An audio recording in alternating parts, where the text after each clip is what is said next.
ধরুন all India অ্যাস্ট্রোপামিস তন্ত্র research সেন্টারের জ্যোতিষ শিক্ষক সনাতন ও আধুনিক জ্যোতিষবিদ শ্রী সুব্রত চক্রবর্তী। জ্যোতিষে আস্থা, প্রয়োজনে প্রতিকার, জীবন হবে স্বর্ণালঙ্কার। নমস্কার, কল্পতরু অনুষ্ঠানে সকলকে স্বাগত জানাই। আপনারা আজও যারা আমাদের সঙ্গী হয়েছেন, সাথী হয়েছেন, তাদেরকে বলে রাখি, সেটা হলো কল্পতরু অনুষ্ঠান। আপনারা সকলেই জানেন, যদিও এটা একেবারে আমাদের নিজেদের অনুষ্ঠান, একেবারে আমাদের খোলামেলা একটি মঞ্চ, যেখানে আমরা আমাদের মনের কথা অনায়াসে বলতে পারি তার কাছে, যিনি বলেন one time remedy, life time benefit, এবং বলেন জ্যোতিষে আস্থা, প্রয়োজনে প্রতিকার, জীবন হবে স্বর্ণালঙ্কার। কিন্তু অনেক সময় আমাদের এরকম একটা চিন্তা থাকে যে আমাদের সঠিক প্রতিকার হলো কি না, কিন্তু সেটা তো অনেক পরের বিষয়। প্রথমে একটা পুঙ্খানুপুঙ্খ বিচারের অবশ্যই বোধহয় খুব প্রয়োজন রয়েছে, তাহলেই সঠিক একটা যদি সেটা সমস্যা হয় বা আমার ভালো দিকও হতে পারে, শুধু সমস্যাই বা কেন বলবো, আমাদের জীবনে তো অনেক ভালো মুহূর্ত অপেক্ষা করে আমাদের জন্য। তো জ্যোতিষ শাস্ত্র এমন একটি বিষয়, সেটি হলো একটু আগাম আমাদের একটা আভাস আমরা পেয়ে থাকি, যেখান থেকে যদি সমস্যা থাকে তাহলে তার কিভাবে সেখান থেকে উত্তরণের পথ আমরা পেতে পারি। আর যদি আমাদের একটা শুভ সময় আসে, অবশ্যই তার জন্য একটা মানসিক প্রস্তুতি আছে, বেশ এই শুভ সময়টাকে আমি কীভাবে কাজে লাগাতে পারি, আমার জীবনটাকে আরও গুছিয়ে নিতে পারি। ঠিক যে কথা বলছিলাম সেটা হলো যে একটা পুঙ্খানুপুঙ্খ বিচার বোধহয় ভীষণভাবে প্রয়োজন রয়েছে। এখনও সেই শুধুমাত্র হস্তরেখা আমরা যেটা বলি বিচার, সেটাই বোধহয় যথার্থ বা সম্পূর্ণ বোধহয় নয়। আর সম্পূর্ণ শব্দটা আসলে বলে আপনাদেরকে বলি, বারবার করে কল্পতরু অনুষ্ঠানে শ্রী সুব্রত চক্রবর্তী বলে থাকেন যে সম্পূর্ণ চক্রম, এইটাকে কিন্তু আমাদের বারবার করে গুরুত্ব দিয়ে ভাবা উচিত। তার কারণ অনেক সময় আমরা একটা আপেক্ষিক একটা আন্দাজ করতে পারি, আপেক্ষিকভাবে আমরা একটা অনুমান করতে পারি যে এইভাবে বোধহয় সমস্যা বা এই ভালো দিকগুলো রয়েছে আমাদের, কিন্তু একদম অন্তর্নিহিত, একদম গোড়া থেকে, একদম শিকড় থেকে যদি সেটিকে জানা যায়, তাহলে বোধহয় সব থেকে বেশি সুবিধেই হয় আমাদের সকলে, সেটা অসুখের ক্ষেত্রেই হোক অথবা আমাদের জীবন প্রণালীর প্রত্যেকটি মুহূর্তকে এইভাবে সাজিয়ে নেওয়ার ক্ষেত্রেই হোক। তাই তো কল্পতরু অনুষ্ঠান আপনাদের কাছে এতটা পছন্দের, এতটা প্রাণের হয়ে উঠেছে, কারণ শ্রী সুব্রত চক্রবর্তী বারবার করে কিন্তু আমাদেরকে সেই আস্থা, সেই ভরসা, সেই বিশ্বাসের জায়গাটাই দিয়েছেন, যার জন্য আমরা কোথাও হয়তো একটু, এটা আপনাদের বলা, সেটা হলো আপনারা ভরসার জায়গাটা রেখেছেন বলেই বোধহয় আমরা তার কাছে একটু যোগাযোগ করার চেষ্টা করি। তাই এত মানুষ ফোন করেও ফোন পান না, কখনো অভিযোগ করেন আমাদের কাছে যে ফোনে পাই না, আসলে সবটাই আপনাদের ভালোবাসার জন্যই হয়। চলুন আজও তাহলে সম্পূর্ণ চক্রমের কথা যখন বললাম, একটু বিস্তারিতভাবে আলোচনা করার সুযোগ যখন রয়েছে, আজকে বরঞ্চ সেটাই আলোচনা করি। আমাদের রয়েছেন আজকেও কল্পতরু অনুষ্ঠান জুড়ে সেই মানুষটি, শ্রী সুব্রত চক্রবর্তী। নমস্কার, চ্যানেলে সবাইকে নমস্কার জানাচ্ছি। অনুষ্ঠান শুরুর প্রথমেই আমার পীর মাতাকে প্রণাম জানাই মা তারার চরণে, প্রণাম জানাই মা তারার চরণে, প্রণাম জানাই সমস্ত বয়োজ্যেষ্ঠ মানুষদের প্রতি যারা আমার অনুষ্ঠান নিয়মিত দেখে চলেছেন প্রত্যেক রবিবার দিন দুপুর 2:45 এছাড়া অন্য আরেকটি মিডিয়াতে আপনারা দেখতে পান আমাকে প্রত্যেক সোমবার দিন দুপুর 2:40 এবং প্রত্যেক বৃহস্পতিবার দিন দুপুর 2:30। যখন আমার এই অনুষ্ঠানটা দেখছেন, আপনারা যদি মনে করেন যে এখন হয়তো লাইভ দেখছেন, তো কাজের অবসরে কিন্তু আপনারা ইউটিউব চ্যানেলে গিয়ে আমার নামটা সার্চ করে কিন্তু এই অনুষ্ঠানগুলোকে আপনারা ফলো করতে পারেন। আর ঠিক আমার ক্যামেরার পেছনে এই অনুষ্ঠানটা যে আপনাদের বাড়িতে বা মোবাইলে এখন বসে দেখছেন, বা আপনারা যে ইউটিউবের মাধ্যমে দেখছেন, ইউটিউব লাইভ স্ট্রিমিংও কিন্তু পাওয়া যাচ্ছে, বা ফেসবুক লাইভেও পাওয়া যাচ্ছে অনুষ্ঠানটা, আপনারা সেখান থেকেও দেখতে পারেন। তো এই যে সুন্দর অনুষ্ঠানটা আপনারা বাড়িতে বসে বা মোবাইলে দেখছেন, তার পেছনে আমার ঠিক ক্যামেরার পেছনে টেকনিশিয়ান দাদা ভাইরা রয়েছে, তাদেরকে অনেক শুভেচ্ছা ভালোবাসা জানাই, কর্তৃপক্ষের শুভেচ্ছা ভালোবাসা জানাই। এবং আমার সঙ্গে সঞ্চালনায় রয়েছে আবির সেন দাদা, তো আবির দাদাকেও অনেক শুভেচ্ছা এবং ভালোবাসা জানাই। দর্শক বন্ধু, আপনারা প্রত্যেকেই জানেন আমার অনুষ্ঠান মানে নতুন বিষয় এবং নতুন আলোচনা। আজকেও সম্পূর্ণ চক্রমের কতগুলো পার্ট কি আমি আলোচনা করব, এবং এই পার্টগুলো অত্যন্ত গুরুত্বপূর্ণ। যেমন ধরুন, অনেকে আমাকে প্রশ্ন করেছেন যে কর্মজীবনে বাধা হচ্ছে দাদা, আপনি তো সম্পূর্ণ চক্রম বলেছিলেন, এই সম্পূর্ণ চক্রমের যদি ছাড়াও আরও কতগুলো পার্টকে নিয়ে একটু আলোচনা করেন। ধরুন আমাদের সম্পূর্ণ চক্র আমরা জানি D38 পার্ট, তাই তো, বা D38 যে আমাদের যে চক্রম, তার মধ্যে একটা হচ্ছে সম্পূর্ণ চক্রম, D31 হচ্ছে কর্মভোগ চক্রম, এবং D1 থেকে D9 তো আমাদের আছেই প্রত্যেকটা চক্রম, অর্থাৎ D9 মানে হচ্ছে নবাংশ চক্রম। আমরা আজকে যাদের ক্ষেত্রে বিশেষ করে কর্মজীবনে বিভিন্ন ধরনের সমস্যা হচ্ছে, এই সম্পূর্ণ চক্রম এবং কর্মভবা কুবের চক্রমটাকে যেরকমভাবে আমরা দেখছি, আমরা ঠিক সেরকমই আর একটা পার্ট দেখব যে কর্মভাব বা কুবের চক্রমের আগের যে চার্টটা রয়েছে যেটাকে বলা হয় D30, যেটাকে বলা হচ্ছে কি শঙ্কর চক্রম বা শঙ্কর চক্র, এক কথায় বলা হয় শঙ্কর চক্রম বা শঙ্কর চক্র। তাহলে তারও একটা কি ভূমিকা রয়েছে অবশ্যই, কারণ কর্মজীবনেই আমাদের হচ্ছে প্রধান উদ্দেশ্য, কর্মজীবনে আমরা কে কি করছি সেটাই সব থেকে গুরুত্বপূর্ণ বিষয়। আমাদের যে কোনো পার্টিকুলার যখন সমস্যা তৈরি হচ্ছে আমরা সম্পূর্ণ চক্রম থেকে সেটা পেয়ে যাচ্ছি, কিন্তু বিশেষ করে যাদের কর্মজীবন নিয়ে সমস্যা হচ্ছে, আমরা কর্মভাবা কুবের চক্রমটাকে তো নিয়ে একাধিক আলোচনা করেছি যে কর্মভাবা কুবের চক্রম আমাদের জীবনে কতটা ইম্পর্টেন্ট। কিন্তু তাছাড়াও যাদের ক্ষেত্রে আজকে একটা গুরুত্বপূর্ণ আলোচনা করবো সেটা হচ্ছে D30 চার্ট, অর্থাৎ 30 নম্বর যে চার্টটা, যেটাকে বলা হচ্ছে শঙ্কর চক্রম বা শঙ্কর চক্র, যে যেরকম ভাষায় বলেন, কেউ চক্রম বলে কেউ চক্র বলে।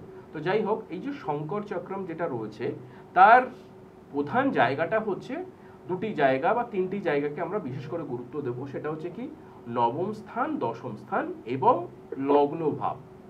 লগ্ন ভাব, নবম ভাব এবং দশম ভাব।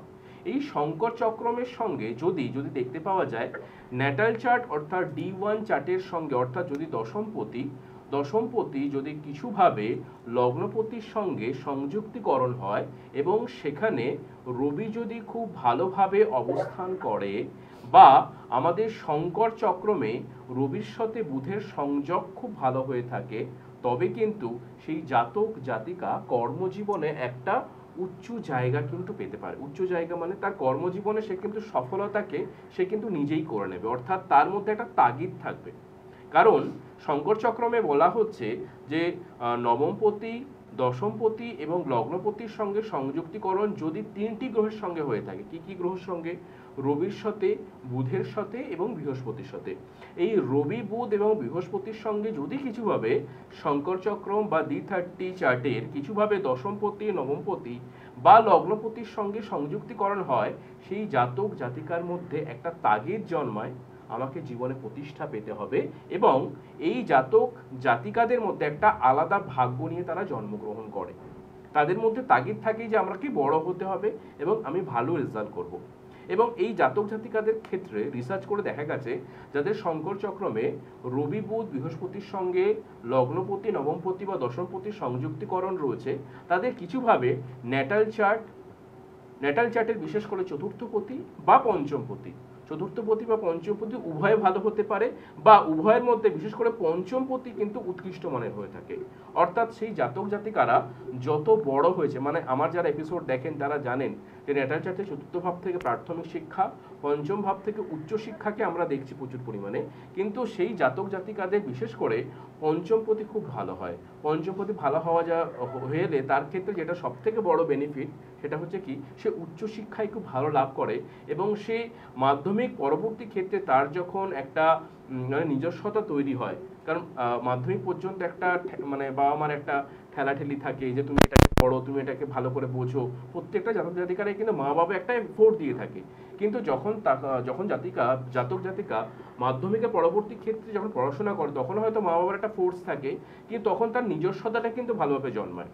তাহলে পঞ্চমপতি তার কিন্তু যদি ভালো হয়ে থাকে, রিসার্চ করে দেখা গেছে শঙ্কর চক্রমে পঞ্চমপতি যদি ভালো হয়, তাহলে শঙ্কর চক্রমের লগ্নপতি, নবমপতি, দশমপতির সঙ্গে রবি, বৃহস্পতির সংযুক্তিকরণ তার কর্মজীবনের পথকে কিন্তু অত্যন্ত গুরুত্বপূর্ণ করে তোলে। বিশেষ করে যদি দেখতে পাওয়া যায় শঙ্কর চক্রমের দশমপতি রবির সঙ্গে কানেক্টিভিটি পেয়ে রয়েছে বা বুধের সঙ্গে সংযুক্তিকরণ ঘটেছে, সেটা নাক্ষত্রিকগতভাবে হতে পারে, দৃষ্টি বিনিময়ভাবে হতে পারে, রুলিং প্ল্যানেট ভাবে হতে পারে, বা স্টার লর্ড বা সাবলর্ডের সঙ্গেও কিন্তু হতে পারে। তাহলে সেখানে যদি কিছুভাবে দশমপতির সংযুক্তিকরণ রবি বা বুধ বা বৃহস্পতির সঙ্গে হয়, বা নবমপতির সঙ্গে হয়, বা লগ্নপতির সঙ্গে হয়, তাহলে সেই শঙ্কর চক্রমের মাধ্যমে সেই জাতক জাতিকা কর্মজীবনে উত্তীর্ণ বা ভালো জায়গা পেতে পারে। ঠিক উল্টোটা হয় অনেকের ক্ষেত্রে, বা অনেকের ক্ষেত্রে দেখতে পাওয়া যায় শঙ্কর চক্রমে কারো জাতক জাতিকার ক্ষেত্রে লগ্নপতির সংযুক্তিকরণ খুব ভালো, অর্থাৎ সে কিন্তু কাজের সুযোগ সুবিধা পাবে, কিন্তু কিছুভাবে তার রবি, বুধ বা বৃহস্পতির সঙ্গে নবমপতি, দশমপতির সংযুক্তিকরণ খুব একটা ভালো নয়, বা কর্মভোগ কুবের চক্রমে দশমপতি ডিস্টার্ব হয়ে রয়েছে, দশমপতি কিছুভাবে ডিগ্রিগতভাবে নিচস্থ মানে কি 20 ডিগ্রির নিচে রয়েছে। আমরা সবসময় বলি 20 ডিগ্রির উপরে যে কোনো গ্রহ যখন পায় সেটা তার হচ্ছে উচ্চস্থ জায়গা, যখন 20 ডিগ্রির নিচে পায় সেটা আমরা দেখি তার নিচস্থ জায়গা গ্রহের। তাহলে তার নিচস্থ অবস্থায় থাকে, তার কর্মজীবনে কিন্তু সমস্যা তৈরি হবে। তাহলে সংকর চক্রমে আমাদের এটাই দেখে নেওয়া উচিত যে আপনার ক্ষেত্রে সংযুক্তিকরণ রবি বুধ বৃহস্পতির সঙ্গে লগ্নপতি নবমপতির সঙ্গে দশমপতির সঙ্গে কার ভালো সম্পর্ক রয়েছে। যদি লগ্নপতি হয় জাতি জাতিকে চাকরি পাবে, কিন্তু সফলতা পাবে না, ভাগ্যস্থান তাকে সফলতা দিতে পারবে না। যখন তার ভাগ্যর সঙ্গে সংযুক্তিকরণ ঘটবে তখন সে সফলতা পেতে পারে। আবার অনেক ক্ষেত্রে দেখতে পাওয়া যায় নবমপতি সংযুক্তিকরণ কিন্তু দশমপতি নেই, তাহলে সেক্ষেত্রে কিন্তু তাকে ভাগ্যগতভাবে সে কিন্তু চাকরি জুটিয়ে নেবে, কিন্তু কোথাওভাবে কর্মের সফলতা আসবে না, একটা রিজার্ভের মধ্যে থেকে যেতে পারে। আজকে এই বিষয়গুলোকে আলোচনা করার মাধ্যমটাই হচ্ছে আপনারা আপনাদের কর্মের সঙ্গে একটু মিলিয়ে নেবেন যে আপনার কর্মজীবনটা কেমন যাচ্ছে। আপনি হয়তো কর্মজীবনের চাল চলছে কিন্তু কর্মজীবনে সফলতা পাচ্ছেন না, তাহলে সেখানে আপনি সংকর চক্র, এই যে চক্রটা বলা D30, তাই না বেটা, যে আমরা এতদিন কি করেছি না সম্পূর্ণ চক্রম নিয়ে বলেছি, আমরা এতদিন কি করেছি কর্মভোগ কুবের চক্রম নিয়ে বলেছি, কিন্তু আমরা এই যে পুঙ্খানুপুঙ্খ আমাদের 50টা চার্ট রয়েছে সংকর চক্রম 30 অর্থাৎ 30 নম্বর যে চার্টটা সেটা নিয়ে কিন্তু আমরা আলাপ আলোচনা করিনি। তাহলে এখনকার দিনে মানুষের মধ্যে যে বিভিন্ন ধরনের সমস্যাগুলো আসছে সেইগুলোর জন্য কিন্তু এই সংকর চক্রমকে গুরুত্বপূর্ণভাবে বিচার করে তার লগ্নপতির সঙ্গে সংযুক্তিকরণ, নবমপতি দশমপতি সংযুক্তিকরণ, রবি বুধ বৃহস্পতি কিভাবে কার সঙ্গে সংযুক্তিকরণ রয়েছে সেখানেই কিন্তু তার সফলতা লুকিয়ে রয়েছে। যদি দেখতে পাওয়া যায় তার কর্মজীবনে প্রবলেম হচ্ছে, তার মানে তার কিছুভাবে এই লগ্ন নবম বা দশমের সঙ্গে রবি বুধ বৃহস্পতি একটা সংযুক্তিকরণের প্রবলেম রয়েছে, ডিগ্রি প্রবলেম রয়েছে। তাহলে আমরা যদি সেই সংকর চক্রমটাকে ভালো করে বিচার বিশ্লেষণ করি তবেই কিন্তু তার প্রতিকার প্রতিবিধান করলে তাকেও কিন্তু একটা ভালো কর্মজীবনের জায়গা দেওয়া যেতে পারে। মানে গতানুগতিকতার বাইরেও একটা ভালো জীবন, একদম সেটাকে খুঁজে নিতে হবে, আপনাকেই দায়িত্ব নিয়ে খুঁজে নিতে হবে সেটা। ফোন আছে, একটু ফোনে এরপরে চলে একটা আলোচনা করব আমাদের 25 নম্বর একটা চার্ট যেটাকে বলা হচ্ছে সংকল্প চক্রম। এই 25 নম্বর অর্থাৎ D35 সংকল্প চক্র, সেটা আমি আজকে অনেকে বলেছিলেন যে শিক্ষা নিয়ে একটু বলবেন, যাদের ক্ষেত্রে শিক্ষা নিয়ে একটু ডিস্টার্ব হচ্ছে, তো সংকল্প চক্রমটা এই বিষয়ে আমরা ফোনটা নিয়ে আলোচনায় আসবো। হ্যাঁ নমস্কার, ফোনে কে আছেন? নমস্কার, হ্যাপি নিউ ইয়ার আপনাদের দুজনকে। Happy new year. Happy New কে Year, বলছেন, কোথা থেকে বলছেন? আমি অশোকনগর থেকে বলছি, নিজের সম্পর্কে কথা বলবো। আচ্ছা, নাম? প্রিয়া দাস। পিয়া? হ্যাঁ পিয়া দাস, অশোকনগর থেকে তো? হ্যাঁ। আচ্ছা, আপনার ডেট অফ বার্থটা বলবেন। 29 নভেম্বর 1991 সাল। জন্ম সময়? 29 আরেকবার একটু শুনুন। 29 নভেম্বর 1991, তাই তো? হ্যাঁ হ্যাঁ হ্যাঁ। বেশ, আর জন্ম সময়টা বলবেন। সময়টা? জন্ম সময়? আচ্ছা, 2:15 দুপুরবেলা। দুপুর 2:15। জন্মস্থান? জন্মস্থান কলকাতা? হ্যাঁ কলকাতা, বেশ। আচ্ছা, শুক্রবার ছিল কি সেদিন? হ্যাঁ শুক্রবার ছিল দাদা। শুক্রবার ছিল। লগ্ন হচ্ছে মীন লগ্ন, রাশি হচ্ছে সিংহ রাশি, নক্ষত্র হচ্ছে পূর্ব ফাল্গুনী নক্ষত্র, এবং তোমার চরণ হচ্ছে তৃতীয় চরণ, নবমী কৃষ্ণপক্ষ তিথি, সূর্য সিদ্ধান্ত যোগ, বিষকুম্ভ যোগ, এবং তোমার গণ হচ্ছে নরগণ। এগুলো জানা ছিল তো? না জানা ছিল না, আচ্ছা, করানো এইগুলো হয়নি দাদা। একটুখানি নোট ডাউন করে রেখো, তাহলে তোমার অনেক ক্ষেত্রে কিন্তু সুবিধা হবে। আচ্ছা, তুমি কি তোমার কেরিয়ার নিয়ে জানতে চাইছো? হ্যাঁ কেরিয়ারটা আমি জানতে চাইছি। আচ্ছা, কিছু এখন কাজকর্ম করছো? কিছু কাজের সঙ্গে যুক্ত রয়েছো এখন? না, কোনো কাজের সঙ্গে যুক্ত নেই এখন। বেশ, আচ্ছা, প্রথমে চারটা দেখলাম। চারটে দেখো, চন্দ্রের সাথে বৃহস্পতির সংযুক্তকরণ। এই চন্দ্র বৃহস্পতি সংযুক্তিকরণটাকে বলা হয় কিন্তু জীবযোগ। তোমার দশা অন্তর্দশা অনুযায়ী দেখতে পাচ্ছি তোমার কিন্তু পড়াশোনা খারাপ নয়, কিন্তু পড়াশোনার হায়ার এডুকেশনে কোথাও একটা বাধা এসছে, ঠিক আছে? দ্বিতীয় যে বিষয়টা, তুমি কর্মজীবনে কিন্তু প্রতিষ্ঠা হতে চাইছো, কিন্তু কর্মজীবনে প্রতিষ্ঠা কোথাও কিন্তু আসছে না কিছুভাবে। অর্থাৎ কর্মজীবনের ক্ষেত্রে যেভাবে তুমি চেষ্টা করছো বা কর্মজীবনের জন্য যেভাবে তুমি খোঁজার চেষ্টা করছো কাজ, যেভাবে তুমি খাটছো, কিন্তু কর্মজীবনে প্রতিষ্ঠাটা ভালো আসছে না। এই প্রবলেম কি হচ্ছে? হ্যাঁ দাদা, এই প্রবলেমটাই হচ্ছে। বেশ, দেখো তোমাকে একটা জিনিস বলি, আজকে যে আমি চারটা আলোচনা করছিলাম সেটা হচ্ছে সংকর চক্রম। আমি দেখো প্রথমে তোমার সম্পূর্ণ চক্রমটা নিয়ে আসি D38-এ। এই সম্পূর্ণ চক্রমে একটা জিনিস খুব নেগেটিভ দেখছি, সেটা হচ্ছে কি নবমপতি যথেষ্ট খারাপ, অর্থাৎ তোমার শিক্ষা জীবন ভালো, কিন্তু তুমি একটু আমাকে শেয়ার করবে তোমার হায়ার এডুকেশনে কিন্তু কিছুটা বাধা পেয়েছো। হ্যাঁ দাদা, বাধা একদম পেয়েছি। বাধা পেয়েছো, কারণ তোমার চার্ট সেটা বলে দিচ্ছে। দ্বিতীয়ত তোমার যে প্রবলেমটা যেটা হতে পারে তোমার মনোসংযোগের অভাব, এই একটা বিষয়। আর দ্বিতীয়ত আর একটা বিষয়, তুমি কিন্তু মাঝে মধ্যে শরীর স্বাস্থ্য বিষয় নিয়ে কিন্তু ভুগে যাও। হ্যাঁ, মানে শরীর স্বাস্থ্য নিয়ে একটু ভালোই সমস্যা হচ্ছে। একদম ভালোই সমস্যা হচ্ছে। তাহলে এই যে প্রবলেমগুলো রয়েছে না, এই প্রবলেমগুলো মানে কর্মজীবনে তোমার ক্ষেত্রে একটা এফেক্ট দিচ্ছে। তুমি চাইছো একটা ভালো কিছু প্রতিষ্ঠা পেতে, কিন্তু তোমার প্রধান প্রাধান্য হয়ে দাঁড়াবে তোমার শরীর এবং মনোসংযোগ। দেখো আজকে আমি কেন বললাম সম্পূর্ণ চক্রমটাকে ঠিক না, তারপরে আমি শঙ্কর চক্রমটা আসছি। সম্পূর্ণ চক্রম এই ইঙ্গিত দিচ্ছে যে তোমার মনোসংযোগের একটা অভাব হচ্ছে এবং কোথাও গিয়ে কিন্তু শরীর স্বাস্থ্য তোমাকে পারমিট করাচ্ছে না, এই জায়গাটা তোমার প্রধান।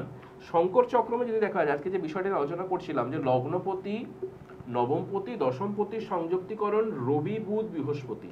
তাহলে এই যে রবি বুধ বৃহস্পতির সঙ্গে তোমার প্রথম যে কম্বিনেশনটা লগ্ন, তোমার লগ্নের কম্বিনেশন নেই, কিন্তু তোমার নবমপতির সংযুক্তিকরণ রয়েছে, অর্থাৎ তোমাকে পড়াশোনা দিয়েছে, তোমার এডুকেশন দিয়েছে। কিন্তু যেহেতু রবি বুধ বৃহস্পতির সঙ্গে কোনো গ্রহেরই কিন্তু লগ্নের সম্পর্ক নেই শঙ্কর চক্রমে, এই শঙ্কর চক্রমে যখন লগ্নের সঙ্গে সংযুক্তিকরণ থাকে না, তার মানে সেই জাতক বা জাতিকার কর্মজীবনে কোনো কিছু হয় না। তোমারও সেই ব্যাপারটা, কর্মজীবনে কিন্তু ভালো কিছু হচ্ছে না, তুমি চেষ্টা করছো কিন্তু কিছুই হচ্ছে না। আমি তোমাকে ফোন নেওয়ার আগে বললাম তুমি কিছু করছো, কারণ তোমার এই যে তুমি এখনো কিছু করছো না, কোথাও গিয়ে একটা ফার্স্টেশন তৈরি হবে কিন্তু, ঠিক আছে? হ্যাঁ হ্যাঁ হ্যাঁ দাদা, একদম। একদম। তো এই জায়গাটায় তুমি যদি পারো, তোমার তো শিক্ষা যথেষ্ট ভালো রয়েছে, কিন্তু তুমি চেষ্টারও খামতি নেই, কিন্তু এই সম্পূর্ণ চক্রমের মাধ্যমে তুমি পারলে তোমার কনসেন্ট্রেশনের যে জায়গাটা সেটা প্রতিকার করা, শরীর স্বাস্থ্যের যে সমস্যা সেইটার প্রতিবিধান করা, এবং শঙ্কর চক্রমে তোমার লগ্ন ভাবের প্রতিকার করাটা।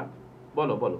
হ্যাঁ বলছি, আমি একটা অ্যাস্ট্রোলজিক্যাল ইনস্টিটিউটে ভর্তি হয়েছি, সবে মাত্র হয়েছি, এখনো সেটাই হয়নি। আমি সেটা শিখতে চাই মন দিয়ে, মানে শিখে কি সেটা আমি প্রফেশন হিসেবে করতে। আমি তোমাকে একটা কথা বলে নিই, তুমি যে কোনো জিনিস এডুকেশন করতে পারো, তোমার কিন্তু লগ্নপতির সঙ্গে মানে নবমপতির সঙ্গে সংযুক্তিকরণ রয়েছে শঙ্কর চক্রমে, অর্থাৎ রবি বুধের সংযুক্তিকরণ রয়েছে নবমপতির সঙ্গে। তোমার কিন্তু শিক্ষার অভাব হবে না, কিন্তু মেন ব্যাপারটা হচ্ছে তুমি যে শিখছো, তোমার শিক্ষাটাকে তো কোথাও প্রতিষ্ঠা দিতে হবে, তাই তো? মানে তুমি অ্যাস্ট্রোলজি শেখো বা যাই শেখো, অবশ্যই তোমাকে কংগ্রেচুলেশন, তুমি অস্ট্রেলিয়া শিখতে আসছো। মেন ব্যাপারটা হচ্ছে তোমার অবশ্যই হবে, কিন্তু তুমি অ্যাজ এ যখন অ্যাস্ট্রোলজার হিসাবে প্রতিষ্ঠা পেতে চাও, বা সেই জায়গাটা তুমি যদি ভালোভাবে শিখে একটা আর্থিক সমৃদ্ধি পেতে চাও বা তোমার প্রসার চাও, সবাই তো চায় সেটা না, তো সেক্ষেত্রে তুমি একটু লগ্নভাবের সঙ্গে রবি বুধের একটা প্রতিকার করবে বোন, তাহলে দেখবে তোমার কর্মজীবন যথেষ্ট ভালো হচ্ছে, তাই না? আমি যেগুলো বললাম একটু মিললো? একদম সব আপনার তো আলাপ আলোচনা, একদম যে বিষয়গুলো নিয়ে আলোচনা করেন এগুলো তো কেউই করে না। একদম। আচ্ছা বোন, তুমি তো জ্যোতিষ শিখতে যাচ্ছ, তাহলে জ্যোতিষ সম্বন্ধে তোমার একটু আইডিয়া আছে, তোমাকে একটু বলি, তুমি শঙ্কর চক্রমের সম্বন্ধে বা এই বিষয়টাকে নিয়ে এর আগে কোনো মিডিয়াতে শুনেছো? 30 না নম্বর দাদা, চার্ট কোনোদিনই শুনিনি, মানে আমি সবেই লিখতে যাচ্ছি, আমি আশা রাখবো আমি যেখানে মানে শিখতে যাবো আর কি, একদম, আমাকে এগুলো এই বিষয়গুলো খুব জরুরি। একদম ভালো থেকো। দাদা কি প্রতিকার করলে তুমি যদি পারো, তুমি একটা রবি বুধের প্রতিকার করে রেখো লগ্নপতির সঙ্গে সংযুক্তিকরণের, তাহলে দেখবে তোমার শরীর স্বাস্থ্য, মন, মানসিকতা, তোমার তো শিক্ষার অভাব নেই, তুমি সবকিছু করছো, কিন্তু তুমি আলটিমেটলি কিন্তু প্রতিষ্ঠা পাচ্ছ না কোথাও, এটাই তোমার প্রবলেম বল। তো এটার জন্য রবি বুধ আর লগ্নের প্রতিকার, তাহলে দেখবে তুমি অনেক ভালো জায়গা পেতে পারবে। আমার তরফ থেকে শুভেচ্ছা রইলো, এবং যদি পারো এই বিষয়টা তোমার যদি কেউ গুরুজন স্থানীয় কেউ থাকে বা তুমি যেগুলো শিখতে যাচ্ছ, এটাকে একটু অ্যানালাইজ করতে প্রতিকার করো, দেখবে ভালো থাকবে তুমি, ঠিক আছে? তাহলে আপনার সাথে একটু যোগাযোগ করতে পারো, ঠিক আছে? ভালো থেকো। এখানেই বোধহয় বলে সে এটা ম্যাজিক্যাল বলে না, এরকম বোধহয় একটা কাজ করে, যেখানে দাঁড়িয়ে থেকে একটা সমস্যা, কিন্তু এটা কিন্তু সমস্যা নয়, একদম শুধুমাত্র একটু মানে এগিয়ে দেওয়া নিজেকে, তাহলে সে সুদিনের সন্ধান আমরা পেয়ে যাই। একদম। আমরা একটা ভালো আলোচনায় রয়েছি, আর যারা যোগাযোগ করছেন তারা তো জানেনই, আমার ফোন নাম্বারটা 9831707058, অবশ্যই ফোন করবেন, কারণ আপনাদের আবার ফোন পেয়ে গেছি, যদি অনুষ্ঠান একদম শেষ মুহূর্তের কাছাকাছি। একদম একটু ফোনটা নাও, ফোনটা সাথে নিয়ে- একটু সংকল্প চক্রটা নিয়ে একটু বলে নিই। হ্যাঁ হ্যাঁ, অনেকে বলেন যে আদার্স চক্রগুলো নিয়ে দাদা কেন আলোচনা হয় না, তো আজকে আলোচনা অবশ্যই চলছে, আশা করি এই বিষয়গুলো কেউ বলবে না। আজকে মিডিয়াতে আপনারা যে শুনছেন এই শঙ্কর চক্র নিয়ে বললাম, কর্মজীবন নিয়ে সংকল্প চক্র, যেটাকে বলা হচ্ছে D25, অর্থাৎ 25 নম্বর চার্ট, সংকল্প চক্র। এটা আমরা সাধারণত দেখি শিক্ষা জীবনের ক্ষেত্রে, অনেকের ক্ষেত্রে শিক্ষা জীবনে প্রবলেম হচ্ছে। আপনি দেখবেন প্রাথমিক শিক্ষা অনেকের প্রবলেম হচ্ছে, অনেকে হায়ার এডুকেশনে প্রবলেম হচ্ছে। সংকল্প চক্রমে চতুর্থপতির সঙ্গে যদি বিশেষভাবে চতুর্থপতির সঙ্গে বৃহস্পতির সংযুক্তিকরণ খুব ভালো হয়ে থাকে এবং সেই বৃহস্পতি যদি ডিগ্রিগতভাবে 20 ডিগ্রির উপরে অবস্থান করে, তার শিক্ষা জীবন প্রাথমিক জীবনে খুব ভালো হবে, খুব ভালো হবে। অর্থাৎ সে হচ্ছে একদম নার্সারি থেকে আপ টু মাধ্যমিক পর্যন্ত তার স্টুডেন্ট তার মা বাবার কথা মেনে চলবে, রেজাল্ট খুব ভালো হতে পারে। আবার এর উল্টোটা হয়, যদি সংযুক্তিকরণ যদি কিছুভাবে সংকল্প চক্রমে যদি বৃহস্পতির সঙ্গে আমাদের বিশেষ করে পঞ্চমপতি বা চতুর্থপতির সংযুক্তিকরণ ডিগ্রিগতভাবে নিচস্থ হয়ে থাকে, অর্থাৎ 20 ডিগ্রির নিচে হয়ে থাকে, তাহলে কিন্তু এর উল্টো ফলটা হয়। অর্থাৎ সেই ছাত্রছাত্রী পড়াশোনায় কিন্তু মন বসবে না, সেখানে চন্দ্রের একটা ফ্যাক্টর রয়েছে। তো সেইটা নিয়ে আলোচনা আসবো। ফোনে কোনো বন্ধু এসছে, আগে নিয়ে নি ফোনটা, নমস্কার। আলোচনায় আসছি। নমস্কার ফোনে, হ্যাঁ নমস্কার। নমস্কার। নমস্কার, বলুন। কে বলছেন? হ্যাঁ, happy new year sir. Happy new year, বলুন। কে বলছেন, কোথা থেকে বলছেন? সময় খুব কম। আমি বলছিলাম বর্ধমান থেকে। বর্ধমান থেকে। বর্ধমান নাম? থেকে। অনিমেষ চক্রবর্তী। অনিমেষ চক্রবর্তী, বেশ। Date of birth? আমার ডেট অফ বার্থ হলো 22শে জুলাই 22শে জুলাই 1989। 89। সময়, জন্ম সময়? আমি স্যারের কাছে গিয়েছিলাম। ও আচ্ছা আচ্ছা মেদিনীপুর চেম্বারে গিয়েছিলাম। আচ্ছা। বাহ, বাহ। তারপরে? আচ্ছা, তারপর? আমার বিজনেসের ব্যাপারে। আচ্ছা। আমি গিয়েছিলাম প্রায় 8-9 মাস হয়ে গেল, আগে গিয়েছিলাম। ওকে। আমার বিজনেসে মানে প্রচুর একটু ডাউন চলছিল। হ্যাঁ। ওকে। এবারে স্যার আমার বিচার করে দিয়েছিলেন এবং মেদিনীপুর আমাকে কোথায় কিছু ছিল? রেমেডি কেরানীটোলায়? দিয়েছিলেন। আমি রেমেডি ধারণ করেছি, এখনো পর্যন্ত আছে। মানে আমার আগের তুলনায় স্যার বলেছিলেন যে 1-1.5 বছর টাইম যাবে, তারপরে তুমি বুঝতে পারবেন আস্তে মানে আস্তে। হ্যাঁ, কিন্তু আমি এখন থেকে হালকা হালকা বুঝতে পারছি, মানে আমার মনে হচ্ছে যে আমার বিজনেসটা একটু উঠছে। বাহ, খুব ভালো। ওই যে প্রথমেই একটা কথা বলেছিলাম না, প্রয়োজনের প্রতিকার জীবন হবে সব। এই প্রয়োজনের প্রতিকার, এই শব্দটা কিন্তু ভীষণ ইম্পর্টেন্ট, একদম, ভীষণ একদম। ইম্পর্টেন্ট। এই কথাটা চাইলাম আর প্রতিকার ধরিয়ে দিলাম, সেটা কিন্তু নয়। অনিমেষ, তোমাকে আমি যেটা বলি, তুমি মেদিনীপুর চেম্বারে এসেছিলে, যেটা মেদিনীপুর কোথায়? আমার কেরানীটোলাতে। হ্যাঁ, কেরানীটো। কেরানীটোলা মহারাজ লজে। তো এখন তোমার বিজনেস খুব ভালো চলছে তো আগের থেকে? আমার বাড়ি হচ্ছে বর্ধমান, আমি তখন মেদিনীপুরে ছিলাম আমার মামার বাড়িতে। আচ্ছা, সেখানে আপনাকে দেখিয়েছিলাম। ওকে ওকে ওকে, ঠিক আছে। তাহলে তো তোমার উন্নতি হচ্ছে। তো আমি তোমাকে আর নতুন করে কিছু বলছি না, তুমি এই ফিডব্যাকটা যে জানালে আমার খুব ভালো লাগলো। ঠিক আছে, তুমি যদি পারো আমার কর্মজীবনে তুমি আরো ভালো প্রতিষ্ঠা পাও, তুমি যে ফিডব্যাকটা জানালে, এটা আমাদের জন্য অত্যন্ত একটা আনন্দের খবর। আর আজকে এটাই ঠিক আছে? বিষয় আমাদের আলোচনা। একদম একদম, ভালো থেকো। ঠিক আছে, একদম অনুষ্ঠান একদম শেষ মুহূর্তে, একদম শেষ মুহূর্তে চলে এসেছি। সংকল্প চক্রমে ঠিক এই ব্যাপারটা হয়, যাদের পঞ্চমপতির প্রবলেমটা থাকে, তাদের পঞ্চমপতি হায়ার এডুকেশন। অনেকে দেখবেন অনেক ছাত্রছাত্রীরা উচ্চশিক্ষার ক্ষেত্রে গিয়ে মনোসংযোগ কিন্তু প্রচণ্ড পরিমাণে কমে যাচ্ছে। এই মনোসংযোগ কমে যাওয়ার প্রধান কারণটা হচ্ছে সংকল্প চক্রমে যদি দেখতে পাওয়া যায় যে কিছুভাবে পঞ্চমপতির সঙ্গে বৃহস্পতির সংযুক্তিকরণ কিছুভাবে নিচস্থ হয়ে রয়েছে, অর্থাৎ ডিগ্রিগতভাবে। নিচস্থ মানে অনেকে বুঝতে অসুবিধা, নিচস্থ মানে গ্রহ নিচস্থ নয়, ডিগ্রি নিচস্থ। তাহলে সেই প্রবলেমটা কিন্তু দেখতে পাওয়া যায়। আবার অনেকের ক্ষেত্রে দেখতে পাওয়া যায় শিক্ষা জীবন খুব ভালো কমপ্লিট করেছে কিন্তু প্রতিষ্ঠা পাচ্ছে না, তার শিক্ষা যথেষ্ট ভালো। ওই যে বললাম এর আগে যিনি ফোনটা করেছিলেন, ঠিক সেরকম শিক্ষা ভালো, অর্থাৎ আপনাকে আপনার পঞ্চমপতি চতুর্থপতির মধ্যে খুব ইম্পর্টেন্ট জায়গা রয়েছে, কিন্তু আপনার কানেকশন সংকল্প চক্রে বা শঙ্কর চক্রে কিছুভাবে লগ্নপতির সঙ্গে বা নবমপতি বা দশমপতির সঙ্গে কোনো কিছু গ্রহের, অর্থাৎ রবি বুধ বৃহস্পতির সংযুক্তিকরণ নেই। এই প্রবলেমটা কিন্তু হতে পারে। তাই শিক্ষার সঙ্গে কর্মের অ্যাটাচ বন্ধনের জন্য আমি এই এপিসোডটাকে সাজিয়েছি সংকল্প চক্রম এবং শঙ্কর চক্রম। সংকল্প চক্রমের মাধ্যমে হচ্ছে আপনার শিক্ষা জীবনকে ঠিক করা, এবং শঙ্কর চক্রের মাধ্যমে আপনি আপনার কর্মজীবনকে একটা ভালো জায়গা দেওয়া। এই দুটো অত্যন্ত মেলবন্ধন। আর একটা ছোট্ট বলে দিই, বিন্যাস চক্রম, যেটাকে বলা হচ্ছে বিবাহ নিয়ে। অনেকের ক্ষেত্রে দেখতে পাওয়া যায় যে বিবাহ নিয়ে প্রচণ্ড পরিমাণে প্রবলেম হচ্ছে, রিলেশনশিপ নিয়ে প্রবলেম হচ্ছে। তাহলে আজকে বিন্যাস বর্গ চক্রে একটা পার্ট বলে দিই, বিশেষ করে বিন্যাস বর্গ চার্টে যে সমস্ত জাতক এবং জাতিকার ক্ষেত্রে পঞ্চমপতি বা নবমপতি খুব ড্যামেজ, তাদের ক্ষেত্রে কিন্তু রিলেশনশিপ বা বিবাহ নিয়ে কিন্তু প্রবলেম আসবে। আজকে যেহেতু আমাকে ওখান থেকে ইশারা করে দিয়েছে সময় শেষ, তাই আজকে হয়তো বেশি ওটা নিয়ে আলোচনা করতে পারলাম না। তবে আপনাদের একটু বলে রাখি, নেক্সট এপিসোডে বিন্যাস চক্রম অর্থাৎ বিবাহ নিয়ে আবির্দা, এটা তুমিও মনে রেখো, আমি একদম। বিন্যাস চক্রম নিয়ে নেক্সট এপিসোডে কিন্তু আলোচনা করব। অবশ্যই কিন্তু আপনাদের শুনতে হবে, এবং আপনাদের যদি কোনো কিছু প্রবলেম থাকে আপনারা সৎ পথে সৎভাবে চিন্তিত না হয়ে ওই তন্ত্রের মাধ্যমে প্রতিকার না করে ভালো জ্যোতিষকে দেখান। সঠিকভাবে যদি প্রতিবিধান করা যায়, আপনাকে আমি জোর গলায় বলতে পারি আপনি কিন্তু সফলতার জায়গা বা সফলতাকে ছুঁয়ে দেখতে পারেন। আজকে আসছি, নেক্সট এপিসোডে আপনাদের সঙ্গে নতুন কোনো বিষয় নিয়ে আলোচনা হবে। ভালো থাকবেন, নমস্কার।